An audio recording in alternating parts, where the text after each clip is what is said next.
Ini pertemuan satu itu kontrak kuliah. Jadi tujuan pembelajaran kita ini ada kan sudah diambil semua tuh. Bisa next saja. Ini mungkin yang dianggap penting yaitu mahasiswa yang dimaksud hadir yaitu hadir di LMS ataupun hadir di Zoom. Begitu kira-kira ya. Tidak pernah hadir di Zoom, tidak pernah hadir di LMS dinyatakan tidak hadir atau kehadirannya melewati batas waktu. Di awal-awal mungkin kita masih anggap kita biarkan saja sampai LMS-nya sampai beberapa hari ke depan lagi, nanti saya akan berubah. Namun untuk pertemuan selanjutnya waktunya akan dibatasi sesuai dengan jadwal kuliah. Apa ini? Oh ya, pertemuannya harap hadir 11 kali pertemuan ya untuk sesuai dengan aturan Distini Handayani.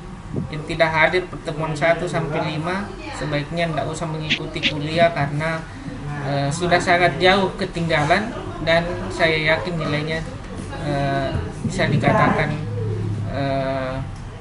kecuali yang mengulang mata kuliah. Kalau yang baru mengambil mata kuliahnya tidak ikut pertemuan 1 sampai 5 menurut saya itu sudah tidak bisa mengikuti kuliah selanjutnya.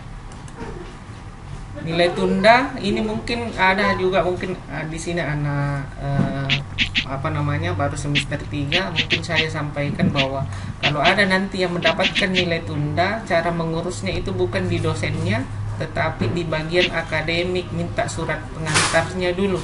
Jadi tidak akan pernah bisa berubah nilai ketika tidak ada pengantar atau surat pengantar dari bagian akademik yang batasannya hanya 1 bulan. Kira-kira seperti itu.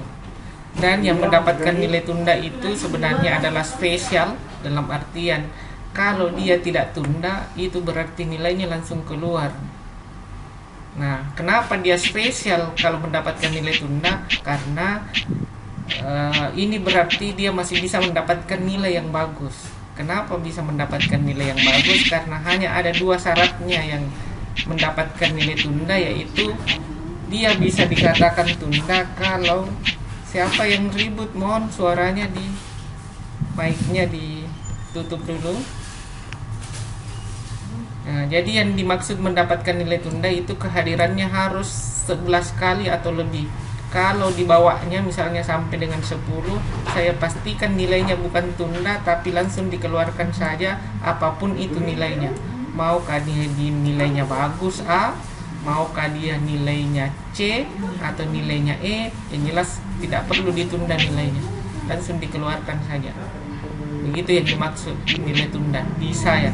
Kemudian dia tidak ikut final mungkin karena sakit dan sebagainya. Kalau tidak ikut yang lain itu tidak kategori nilai tunda, langsung keluar saja nilainya.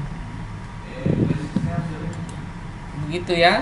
Kemudian ada bonusnya juga tapinya. Jadi kalau kalian rajin di LMS-nya hadirnya 11 kali atau lebih, kemudian seluruh nilainya ada. Jadi saya berharap seluruh tugas yang diberikan itu dikerja, jangan ada yang kosong, karena kalau kosong itu nilainya tidak ada berarti.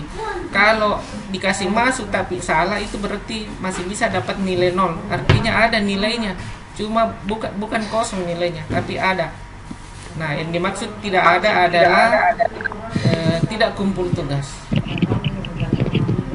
begitu. Jadi harap tugasnya semua masuk, ikut meet dan ikut final, meskipun nanti mungkin jawabannya tidak betul.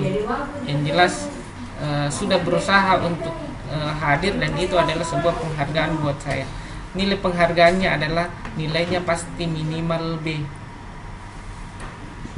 Saya pastikan ya. Yang penting tadi di sini di tugas itu tidak ada yang kosong. Kalau ada yang kosong saya tidak jamin lagi. Next ya, ini penilaiannya ya, ada nanti bisa dirubah aturannya. Handayani sebenarnya di kehadiran itu 10%, hanya 10. Nah, saya targetkan seperti ini saja supaya kenapa? Supaya nilainya itu terbantu di sini. Kalau rata-rata di ujian tengah semester dan final biasanya nilainya agak rendah, sehingga menurut saya yang bisa membantu adalah kehadiran dan nilai-nilai tugasnya. Seperti itu ya, nanti dikonversi ke sini. Totalnya 100, konversinya berdasarkan nilai bobot yang ada. Saya next. Ini silahkan dibaca saja.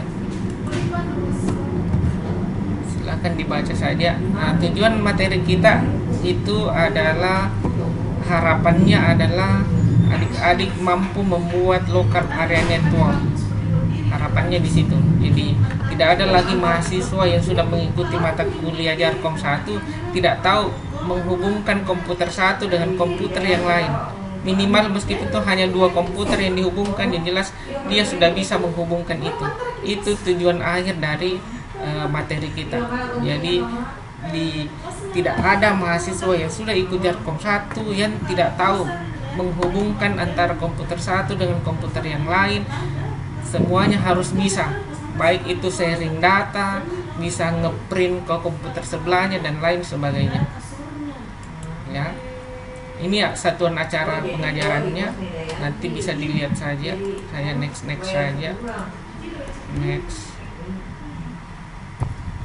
Oke ya, seperti itu.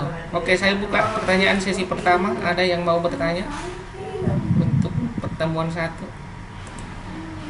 Boleh di chat.